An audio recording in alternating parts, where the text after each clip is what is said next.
Ya sanibonani igama umchasiseli kwaza ngwakandlovu ngisuka eKhezi okwamanje ngise-Hebron.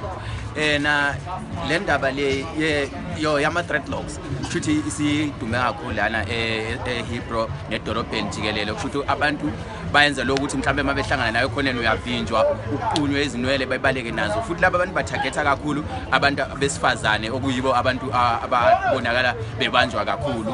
Kodwa ke nabafana bayabanjwa. Kushuthi lento lena sokuyinto eyibhizinisi eselikhulu kakhulu lana eJohannesburg kakhulu. Ngoba manje uthola ukuthi nalapho kulungiswa khona inwele uthola zikhona lezi eziqunywe ebantwini zithengiswa khona lapho. So ukuthi lento kuzoba nzima ukuthi phele ngoba kunabantu abangafuniyo ukuthi manje bawonge inwele zabo zikhule, abafuna ukuthi manje basebenzise ezabanye abantu.